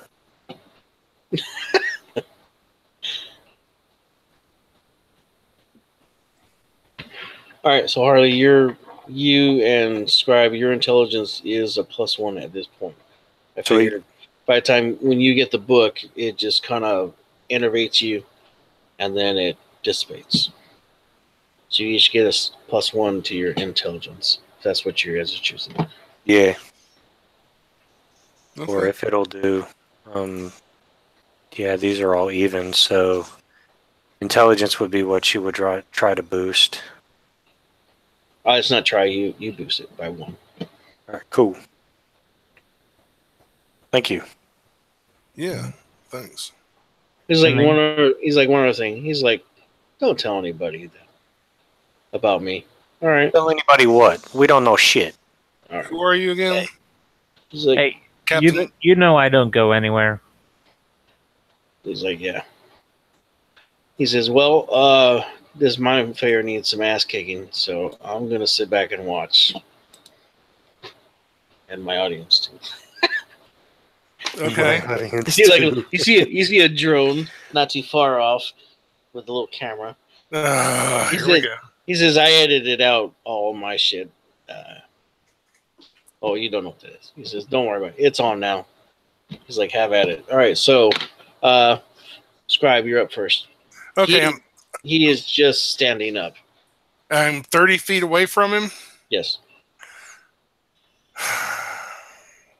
Okay. Where I'm at, I'm going to cast bonus action. I'll cast Hex on him. He now has disadvantage on wisdom rolls. And I'll go ahead while I'm there and throw 3 Eldritch Blasts at him. Okay. Let's see. I got a 14, 18, and a 25. All right. The last 2 hit. The 14 doesn't. Okay. He takes 24 points of damage. And then I'm going to move 40 feet away from him. So I'm 70 feet away from him. Because that Mind Blast thing said 60 feet. I ain't going to be near that. Yeah. You said 24 points? Yes, 24. Okay. All right. It tags him. All right. And You can move away. Okay. That's fine. Harley. Distance? 30 feet. Okay, she's using her full movement to move backwards. She's pulling out her Thunder Cannon, and that's going to be a 27 to hit. That'll hit. She's using Thunder Monger, so that's going to be 1, 4, that's 8, 13, and she's going to take 19 points of damage, combination Thunder and Piercing. Okay. With her bonus action, she is going to expend 2 psi points, and she is going to use what is called Speed Dart, which allows me to do 2d10 psychic damage on top of the 19 points of damage that were done to it already. And that's going to be a total of 10 more damage, so it takes 29 damage total. Okay. And that will be her turn. All right. Elwin. Yeah, I'm moving 30 feet forward towards it. You're going the wrong way. And I got a 15 to hit. That will hit. Just barely. Yeah. It's got to make a con save. Ooh. What's the DC? Let me double check. I haven't played Eowyn in a while. You got DC. a 10. No, DC 16. All right. He fails it. Yeah, he is stunned. Okay. This is what happens when Elwin fights a Mun player. Mhm. Yeah, and it took 9 points of damage from that. And so I get advantage on I'm flurrying on the flurry of blows, so I have 3 other attacks. And they Okay. are all at advantage. So 17 on the first one. Hit.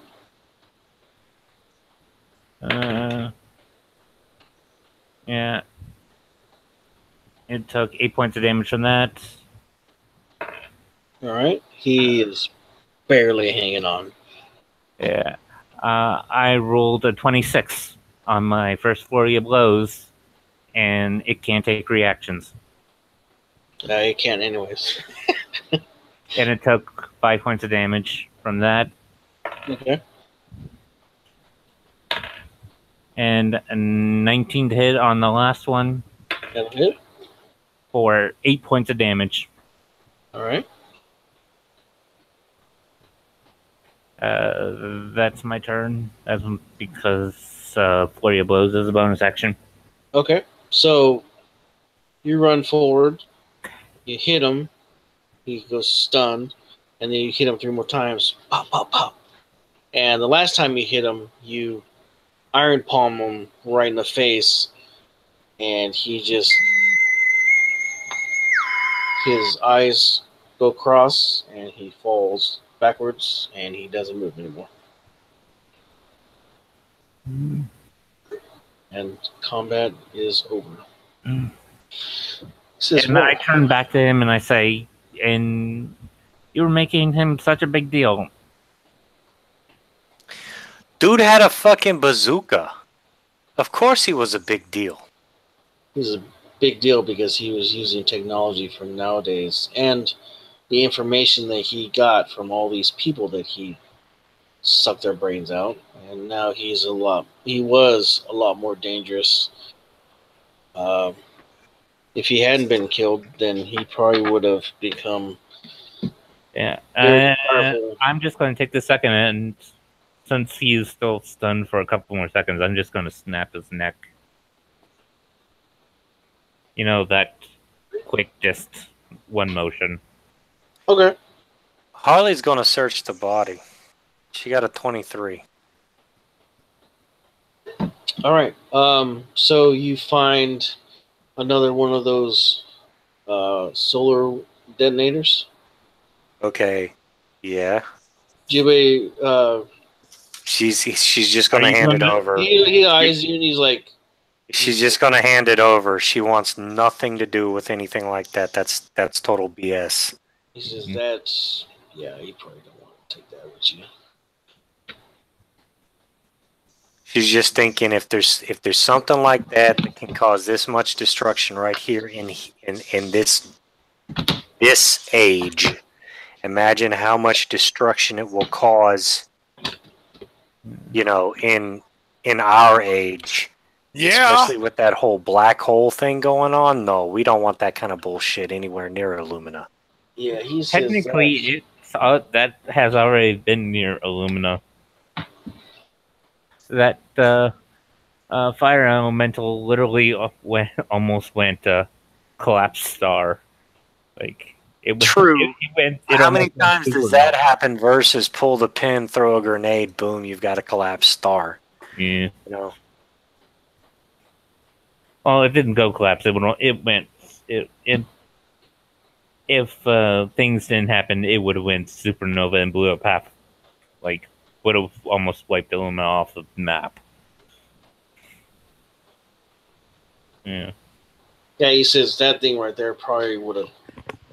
He says if you threw that at the Wizard Guild's tower, it probably would topple it. Yeah, we don't need that kind of bullshit in Illumina. Yeah. Considering that's where the core is of that. Exactly. Fire something goes supernova like that. That'd be, yeah, that would be very bad. Yeah. Very bad. He says just a fallout of the tower falling. No shit, right? And he laughs. He's like, as much as I don't want it would look cool, but that would be really But bad. then you would pretty much devastate Illumina. They'd never be able to rebuild their defenses. Yeah. Or they might be able to rebuild their defenses, but it would take a very long fucking time. He says, yeah.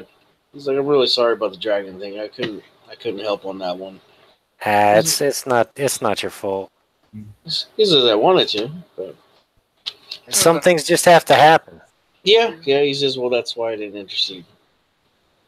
So, okay, so the shit that you find on this fuck, because Mind Flayers has some shit on him. He's a CR7. So is this tier 2? Oh yeah, this is tier 2. Oh snap! Yeah. Yeah. Yeah, Scribe is totally, while they're going over the body, Scribe is totally watching for other threats because she figures this was way too easy.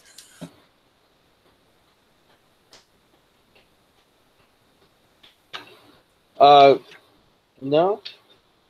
He's like, no, it's actually pretty much it. I mean, Okay. Yeah. he didn't have the chance to.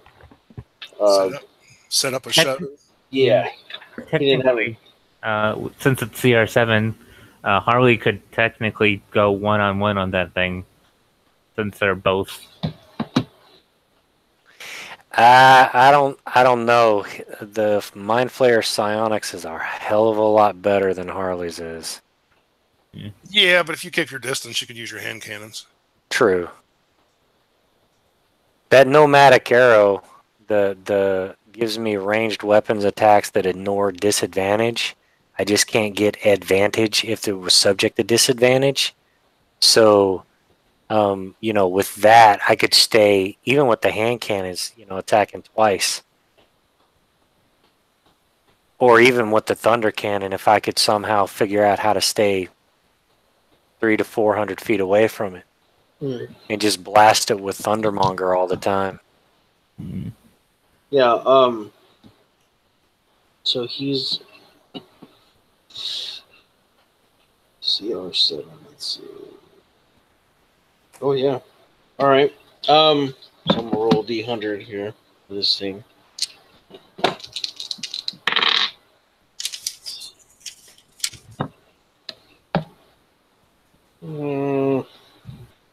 That's kind of gay.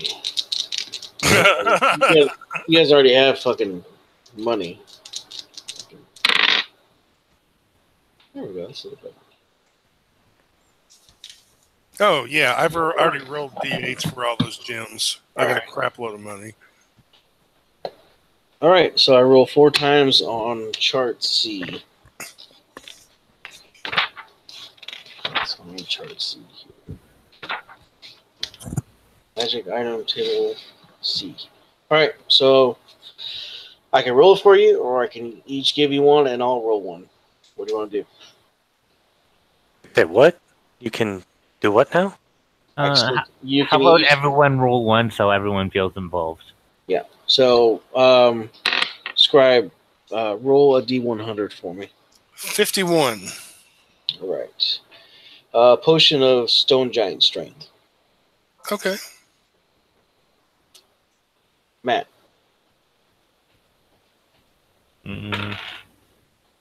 62.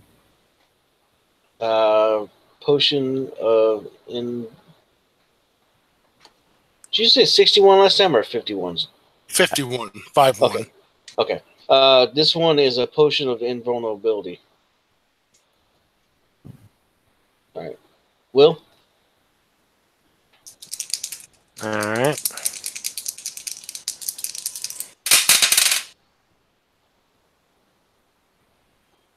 I got a 94. Okay, that is Eyes of Minute Seeing. The hell is that? It's a magnifying glass. Okay, cool. You can hook that up to your fucking thunder cannon. It'll give you a sniper rifle. There you go. Oh shit, is that possible? I guess I would see why it wouldn't be. I think it works the other way around, though. What'd you call it? Eyes of minute. Oh, See? actually, that is right. That is right. That is like a fucking microscope. Oh, sorry, dude. You could use it for cleaning your guns. Well, you can use it when you're making like your guns and you're doing like really intricate fucking like. Oh, they give you advantage on investigation checks, which is probably not a bad thing considering that, she knows how to look for traps and stuff. Cool. Yeah. All right, so the last one's mine. Let's see. Got a 95. That is a folding boat. A folding boat? It's kind of gay.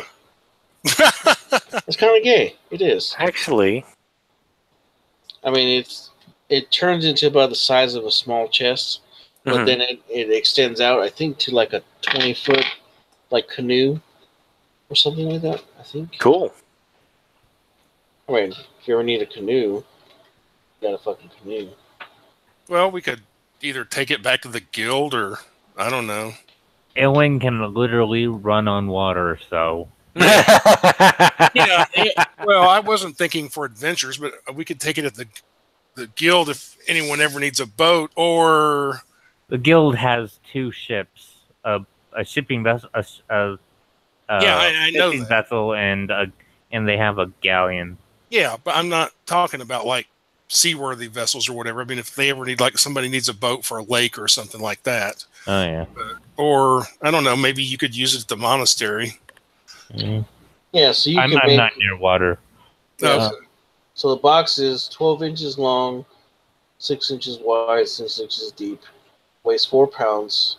One command word will turn into a 10-foot long boat with oars, anchor, and a mast, and a lateen sail. And you can hold up to 4 medium creatures. The second command unfolds it to a 24-foot long, 8-foot wide, 6-foot deep ship.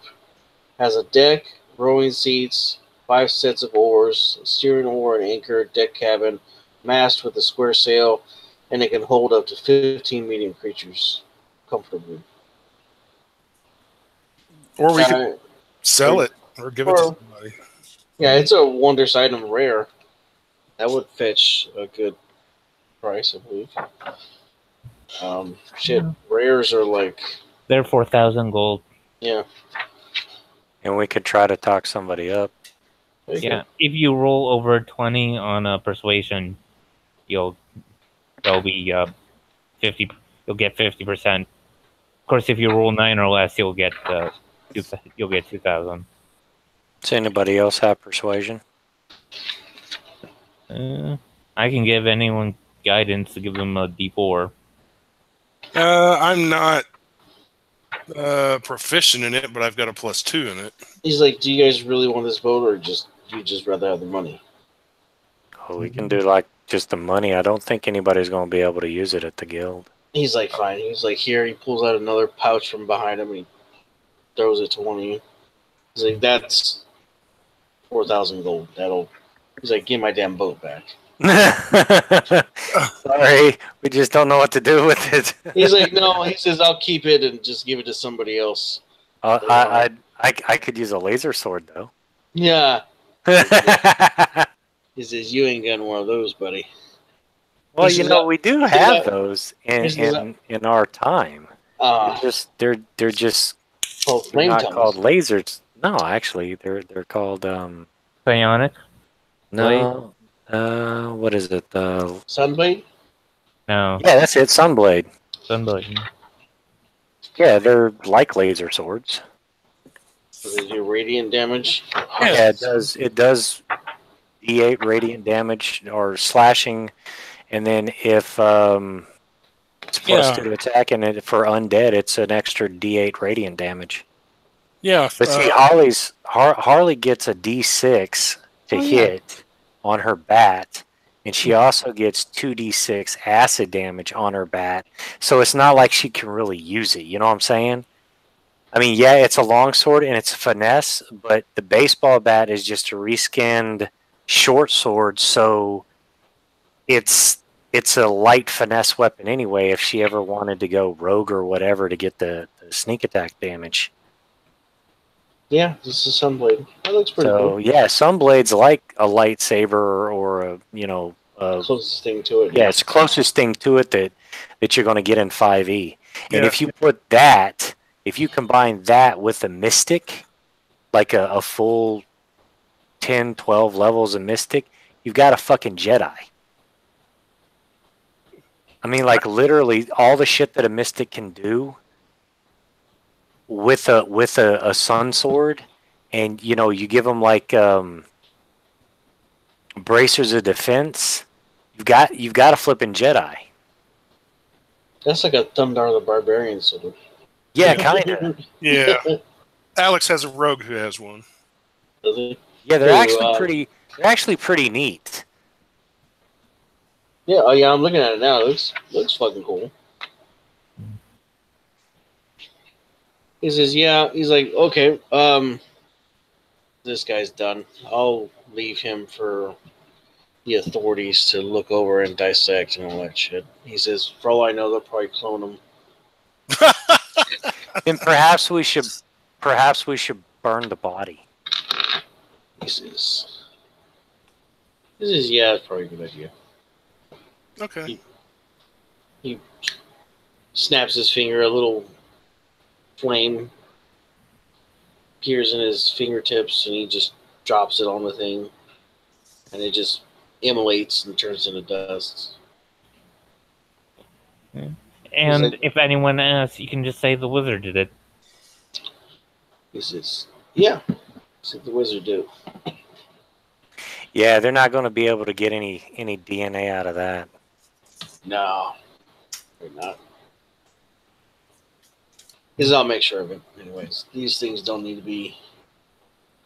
They don't need to make a reappearance. Yeah, no shit. Those things are definitely not something that need to be around any time period. He says, well, with that, Um, what you got? what happened to the Underdark? Oh, it collapsed in. Yep. With the weight of the cities, he says, there's only about 23% of the world that's left that's not covered by a city or built up urban areas. He says, by this. I read that the Underdark goes down miles. Wouldn't have everything just collapsed into that? He says, yes, but that's why they've built city on top of city on top of city. Mm. He says, you want to take a look?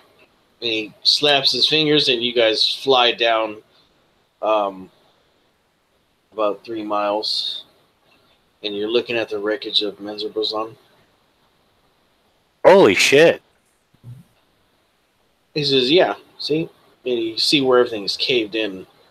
You could see a couple,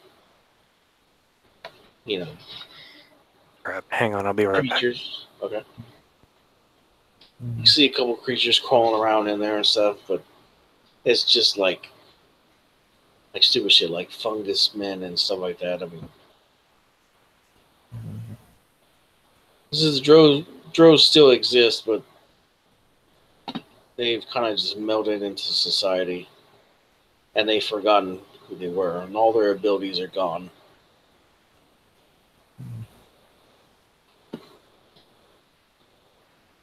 Yeah. He says, elves, they went back to the Fey realm. The dwarves went back to the realm that they were in. The orcs were summarily destroyed eventually. And the goblins, well, they just kind of turn into midgets and stuff like that. They just kind of eventually faded out.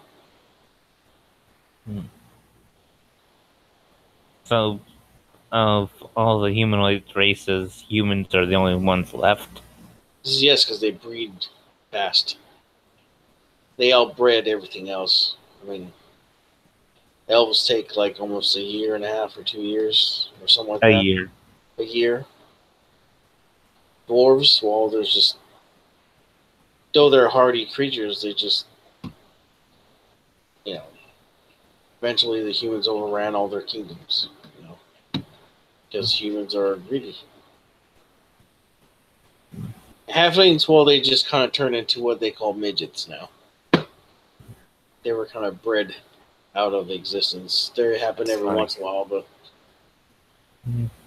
but... Life's home. All right, dude. Yeah. I'm willing to go ahead and take off unless we're continuing with like another hunt or something. No. No. It was going to Okay. end here pretty soon anyways. So, All right. you guys finish talking to him. He shoots you back to the guild. He says, all right. Thank you for your help. He hands Pincus a bag of gold. He says, that should do everything. I've already given the reward, and what do I say? And he disappears. You guys 2 XP. You each get 2 inspiration for finding out the secret of Jubei. Sweet, I can handle that. Yeah, and then you guys got your rewards. All right, awesome. All right, guys, I'm going to go ahead and take off. You guys have a wonderful night. Thanks again Hey. for running the game. Yeah, man. Yeah, you guys too. We'll talk to you later. Have a good one. All right, bye-bye.